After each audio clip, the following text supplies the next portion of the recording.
नमस्कार, स्वागत है आप सभी का। आप देख रहे हैं एमएच वन प्राइम, आपके साथ मैं हूं पंकज रौतेला।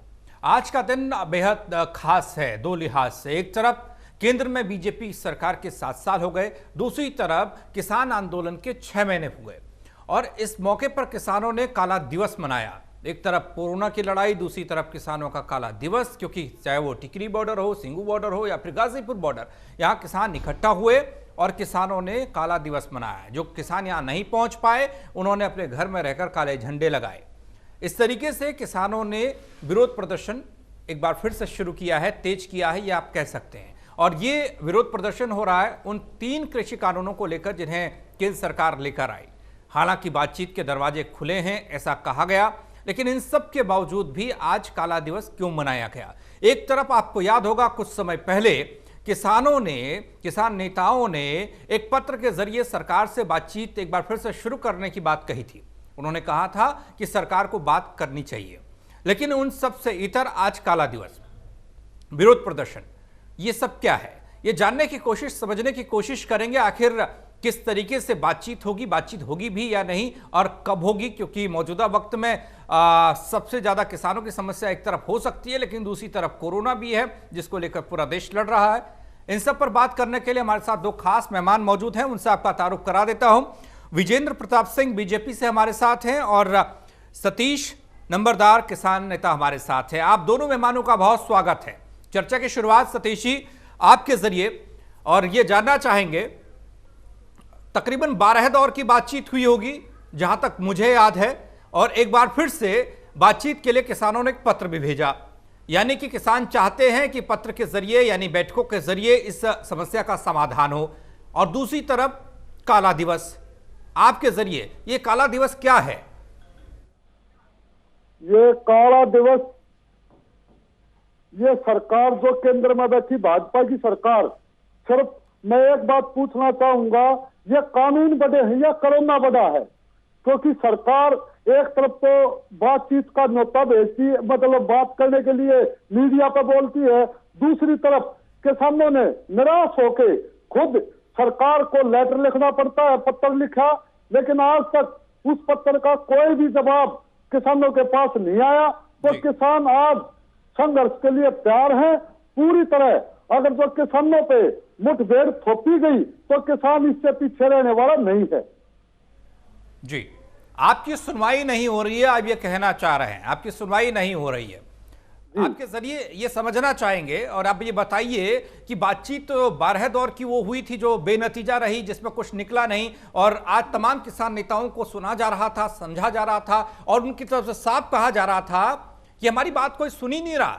यानी कि तब भी बात नहीं सुनी गई और 6 महीने तक बात नहीं सुनी गई। 12 दौर की बैठक में कुछ नहीं हुआ।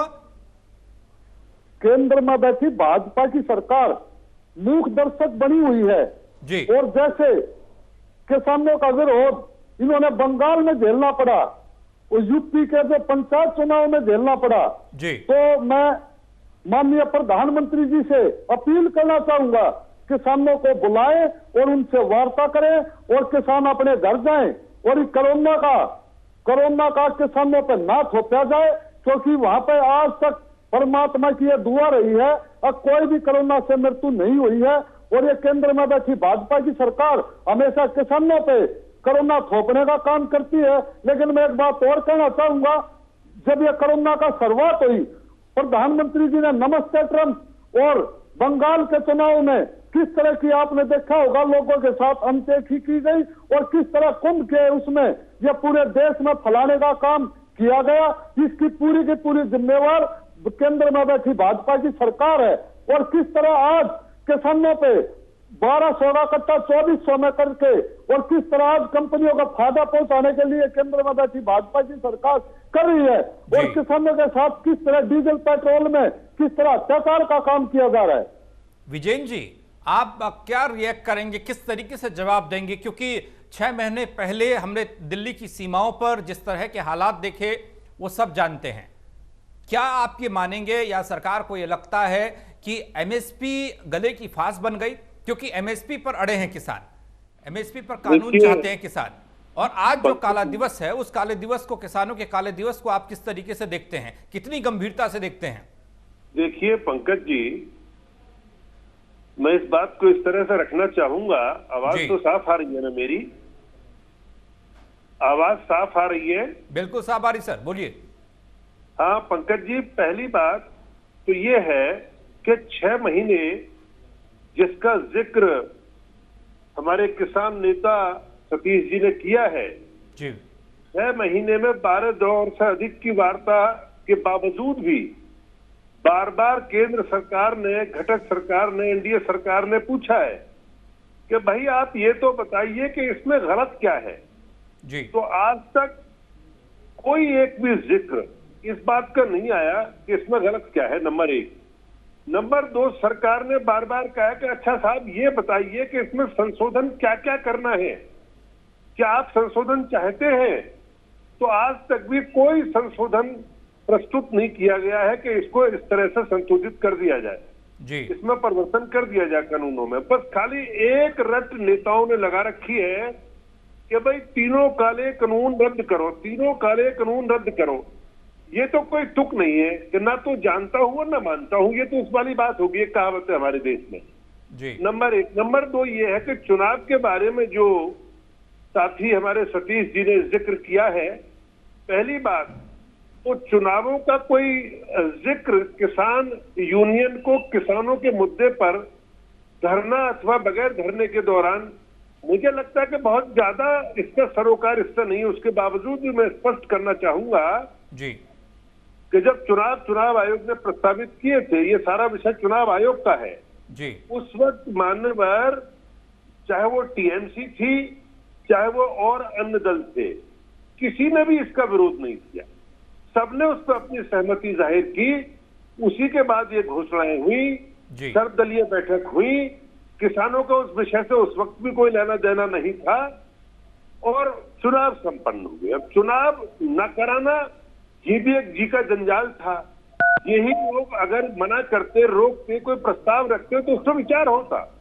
बाकी जो पार्टियां थी, देश की तमाम पार्टियां, किसी ने कोई असहमति नहीं दी, कोई सुझाव नहीं दिया कि भाई चुनाव नहीं कराया जाए। सब लोग सहमत थे जी और सब लोगों ने चुनाव में बढ़ चढ़ के भागीदारी की। किसान यूनियन का इन चुनावों से क्या लेना देना है? अगर नहीं, जानना और समझना चाहेंगे, जानना और समझना चाहेंगे, क्योंकि कुछ बातें हमें भी याद है, क्योंकि बीच में कोरोना आ गया तो मुद्दा थोड़ा सा पीछे चला गया और मुद्दा लाइट में नहीं आया। मैं एक ब्रेक पर जा रहा हूं सर, एक ब्रेक का इशारा हो रहा है। ब्रेक के बाद जब वापस आएंगे, क्योंकि किसानों ने साफ तौर पर सुझाव ये दिया था, एमएसपी को लेकर नाराजगी थी, किसान ये चाहते हैं कि एमएसपी पर कानून आए, अपनी स्थिति सरकार स्पष्ट करे, साफ करे, पारदर्शी होनी चाहिए चीजें, लेकिन एमएसपी को लेकर भी कोई बातचीत नहीं हुई। उधर सुप्रीम कोर्ट ने एक कमेटी का गठन किया, उस कमेटी के 4 सदस्यों में से 3 रह गए, एक तो खुद ही बाहर चले गए। उस कमेटी की एक बैठक भी 19 जनवरी को हो चुकी है। उस कमेटी ने किस तरीके से बैठक में चर्चा की और उसके बाद आप लोगों ने, यानी कि किसानों से क्या हुआ, सरकार से क्या बात हुई, कमेटी तो बीच में है, मध्यस्थता कर रही कमेटी, लेकिन उन सबके बीच निष्कर्ष क्या निकला? 6 महीने में किसान कहते हैं कि सरकार सुनवाई नहीं करती, सरकार कहती है कि किसान जो सुझाव दिए जा रहे हैं, जो उन्हें लगता है कि दिक्कत है यहां पर, उन्हें सही करने के लिए बात रखे, लेकिन किसान कहते हैं कि 3 के 3 कानून वापस लिए जाएं। किसान आंदोलन के 6 माह होने पर किसानों ने इस दिन को, यानी कि 6 महीने पूरे होने को, काला दिवस के रूप में मनाया। किसी ने काली चुन्नी ओढ़ी, किसी ने काला साफा बांधा सर पर, पगड़ी पहनी सर पर। जो लोग दिल्ली की सीमाओं पर नहीं पहुंच पाए, उन्होंने अपनी गाड़ियों पर काले झंडे घर में लगाए, गांव में लोगों ने घर पर काले झंडे लगाए और ये इशारा था कि ये विरोध प्रदर्शन अभी भी चल रहा है, कोई इसे यह ना समझे कि बंद हो गया। क्योंकि किसानों का जब प्रदर्शन शुरू हुआ था, उसी दौर में किसान नेताओं ने कहा था जब तक तीनों कृषि कानून वापस नहीं लिए जाएंगे तब तक ये धरना प्रदर्शन खत्म नहीं होगा। लेकिन अब सवाल यह है कि 12 दौर की बातचीत तब हुई, क्या एक और दौर की बातचीत एक बार फिर से शुरू होगी? तो कब शुरू होगी, कैसे शुरू होगी, कौन बातचीत के लिए पहल करेगा? किसानों ने पत्र लिखा, उस पत्र का जवाब नहीं दिया। किसान ये कहते हैं। हमारे साथ 2 खास मेहमान जुड़े हुए हैं। सतीश नंबरदार के पास हम चल रहे हैं, वो किसानों की तरफ से अपनी बात रख रहे हैं। सतीश जी, मैं आपके पास आ रहा हूं। सबसे बड़ी बात यह है कि मौजूदा वक्त में स्थिति इतनी नाजुक है, जिसे आप और समझ पा रहे होंगे और देख पा रहे होंगे टेलीविजन स्क्रीन पर, कि कोरोना इतना हावी हुआ, उससे निपटने के लिए पूरा देश लगा हुआ है। उन सब के बीच धरना प्रदर्शन और ये तमाम चीजें अगर कम होती तो अच्छा रहता, आप क्या सोचते हैं? और जाहिर सी बात है इस कोरोना के काल में तो कोई ध्यान दे भी नहीं पाएगा, चाहे वो सरकार हो या प्रशासन हो, कोई भी। पंकज भाई, इतिहास में जी पहली बार ऐसा हुआ है ओके, नेता लोग आने के लिए मना कर रहे हैं कि आप घर पर रहकर विरोध प्रदर्शन करिए, लेकिन इस देश का किसान आज इतना जागरूक हो चुका है अगर रोके से रुक नहीं रहा। और किस तरह आज आपने देखा होगा पूरे भारतवर्ष में किस तरह इस तीनों काले कानूनों के विरोध में काला दिवस मनाने का काम किया गया, और किस तरह आज पूरे के पूरे देश में इस बात के लिए आज बोला गया। अब भाई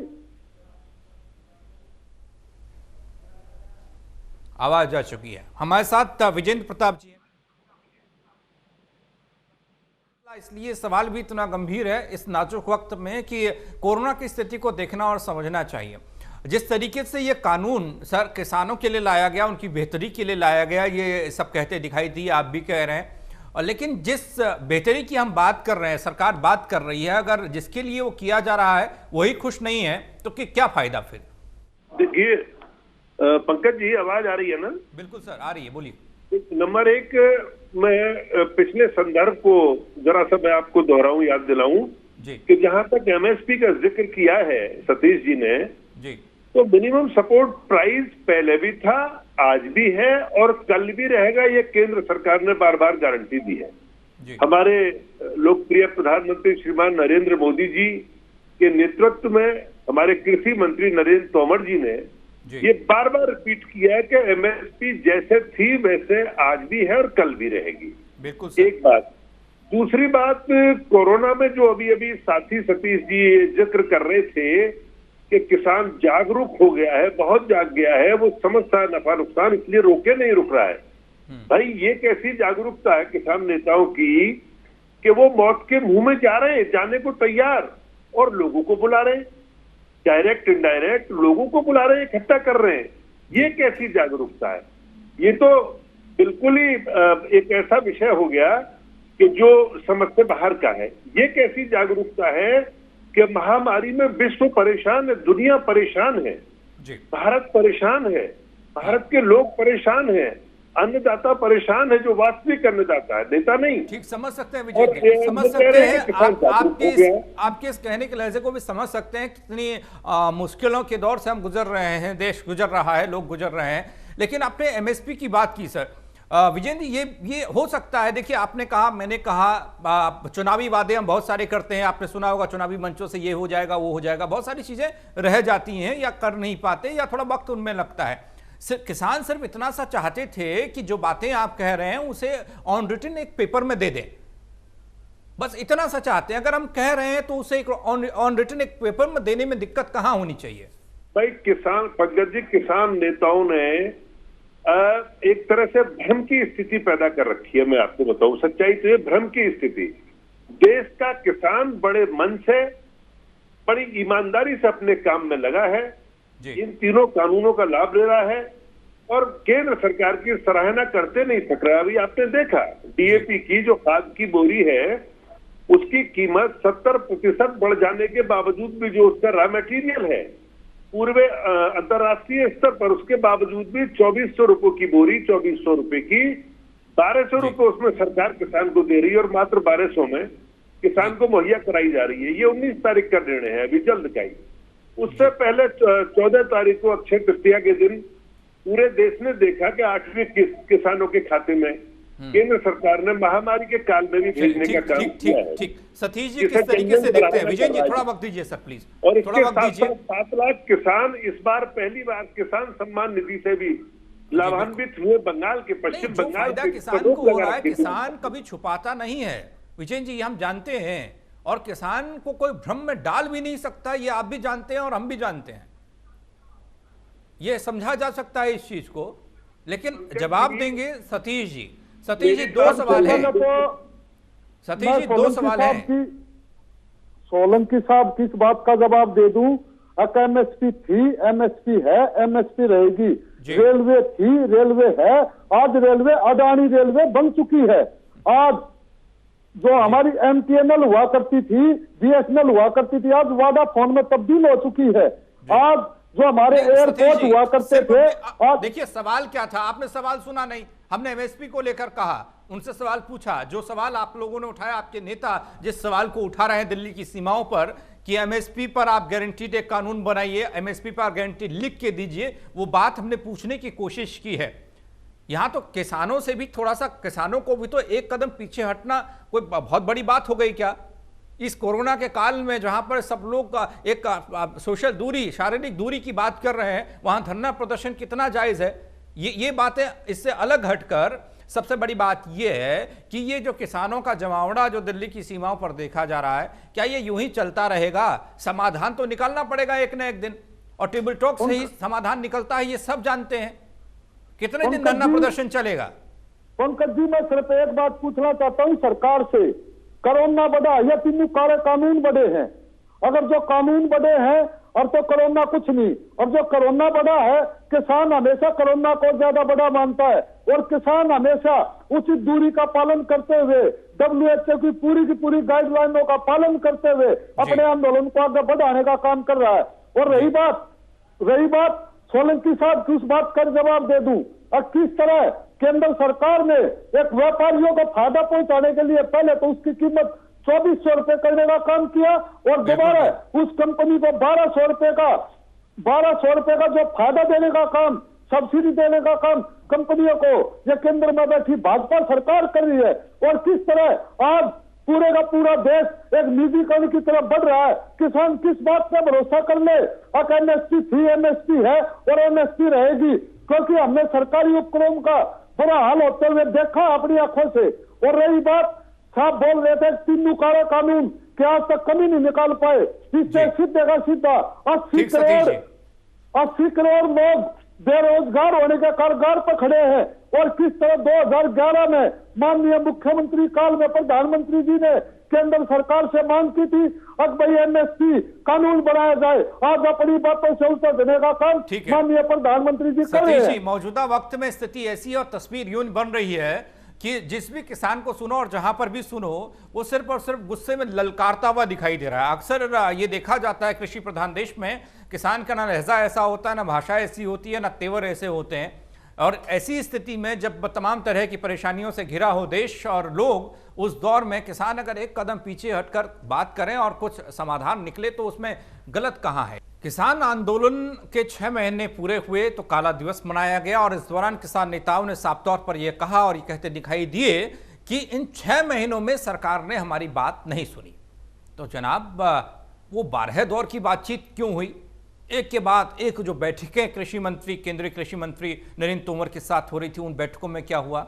जबकि आप लोगों ने तो चाय पानी भी नहीं पिया। लेकिन उन सब से इतर क्या आगे कोई बातचीत का रास्ता खुलता हुआ दिख रहा है?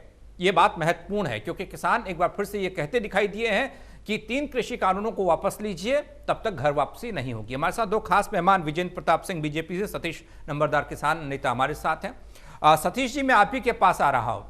आपने कहा 6 महीने से सरकार हमारी सुनवाई नहीं कर रही, सरकार हमें सुन नहीं रही है। मैं आपसे 2 सवाल करना चाहता हूं सर। एक ये, क्योंकि 12 दौर की बातचीत में कोई नतीजा नहीं, और आपने पत्र लिखकर ये कहा कि एक बार फिर से बातचीत कीजिए, क्या गारंटी कि अगली बातचीत में आपकी समस्या का समाधान हो जाए? दूसरा सवाल ये कि जिस तरीके से बातचीत विफल होती रही और किसान अपनी जगह पर अड़े रहे, और उन सब के बावजूद जो कमेटी सुप्रीम कोर्ट ने बनाई थी, सुप्रीम कोर्ट के दखल के बाद बनी थी, उस कमेटी की बैठक और उस कमेटी से आपकी कोई वार्तालाप हुई? उस कमेटी को भी आप मानने से इनकार करते हैं, तो रास्ता निकले तो निकले कैसे? पंकज भाई, सबसे पहले तो मैं एक बात बता दूं, हम माननीय सुप्रीम कोर्ट के पास मांगने नहीं गए थे, हम गए थे भारत सरकार के पास इन तीनों काले कानूनों को हटाने के लिए। और रही दूसरी बात, आपकी उस बात को बता दूं, किसान केंद्र में बैठी भाजपा की सरकार अपना भरोसा खो चुकी है हर चीज में, क्योंकि आज इसने जो भी अपने चुनावी वादे किए थे उसमें एक में भी खरा उतरने का काम नहीं किया। किस तरह यह सरकार बोलती थी हर साल 2 करोड़ रोजगार, हम अभी वक्त पेट्रोल डीजल को। सतीश जी, थोड़ा सा किसानों पर फोकस करिए, और ये उम्मीद आपको है कि किसान एक बार फिर से सरकार के साथ जब टेबल पर बैठेंगे, बात होगी, तो समाधान निकल जाएगा, बगैर किसानों के झुके हुए, बगैर किसानों के एक कदम पीछे होते हुए। क्योंकि बिना अगर किसान थोड़ा पीछे नहीं हटेगा तो सरकार भी शायद कोई फैसला नहीं ले पाएगी। अगर थोड़े बहुत संशोधन है तो सरकार करने के लिए तैयार है। पंकज भाई, किसानों ने बोला था जी। अब आप एमएसपी पे कानून बना कर जी। दीजिए, और हम तीनों के तीनों जो कानून है इसमें संशोधन के लिए विचार करने के लिए तैयार हैं। लेकिन केंद्रीय सरकार ने पूरी तरह इस बात को ठुकरा दिया और किसानों को वहां से निराश होकर अपने घर वापस आना पड़ा। किसान हमेशा समझौते के मूड में रहा है, लेकिन केंद्रीय सरकार, भाजपा केंद्र में बैठी भाजपा की सरकार अपनी गरूर में और अपनी घमंड में इस तरह की चूर है, अब तो किसानों का कुछ भी सुनने के लिए तैयार नहीं है। जी विजयन जी, जवाब दीजिए, ये किसान क्यों इतनी तल्ख लहजे में तमाम बातें कह रहे हैं? क्या किसान वाकई में, किसानों को भरोसा रहा नहीं आप किसी भी बातचीत में, किसी भी फैसले में? क्योंकि वो कहते हैं कि देखिए दिल्ली की सीमाओं पर धूप सर्दी बारिश में हम लोग डटे रहे, लेकिन हमारी सुध 6 महीने से किसी ने ली नहीं। पंकज जी देखिए, मैं आपको बड़ी गंभीरता से बात रखना एक बार फिर चाहता हूं जी कि किसान कहाँ है वहां। अरे भाई, पंजाब सरकार ने खुली सपोर्ट दी, कनाडा जैसे देशों के प्रधानमंत्री और हिंदुस्तानी लोगों ने पूरी सपोर्ट दी, पैसे की, बल्कि पंजाब और थोड़े से किसान, थोड़े से पंजाब के, थोड़े से हरियाणा के, ताकि क्या पूरा देश नहीं है क्या? किसी राज्य में कोई आफत नहीं है सर। 12 विपक्षी दलों का समर्थन है, खुला समर्थन किसानों को, 12 विपक्षी दलों का। अगर कांग्रेसी सरकार और राहुल और कैप्टन अमरिंदर ये इनको सपोर्ट ना दे, सहयोग ना दे, पीछे से माचिस दिखाने का काम ना करे, तो आंदोलन सबका अपने घर बैठ गया होता। कोई किसान वहां पे नहीं है। सच्चाई तो ये है, किसानों के बनने वाले। चाहता हूं सर, चर्चा को यहीं पर मुझे रोकना पड़ रहा है, इशारा हो गया खत्म करने का। बहुत शुक्रिया, आपने वक्त निकाला, लेकिन चर्चा का निष्कर्ष और किसानों और सरकार के बीच होती जो बातचीत रही है वो ढांक के 3 पाती रही है। बहुत शुक्रिया आप हमारे साथ जुड़े, विजेंद्र जी और सतीश जी। लेकिन उम्मीद यही कर सकते हैं कि किसानों की समस्या का समाधान जल्द हो, और किसान जिस तरीके से अपनी मांगों पर अड़े हुए हैं, अगर कहीं पर गुंजाइश बनती है, किसान थोड़े से पीछे हटे और सरकार थोड़ा सा एक कदम आगे बढ़ाए, जिससे कि रास्ता निकल पाए। हमारे इस खास कार्यक्रम में फिलहाल इतना ही। बाकी खबरों के लिए आप बने रहिए एमएच प्राइम के साथ।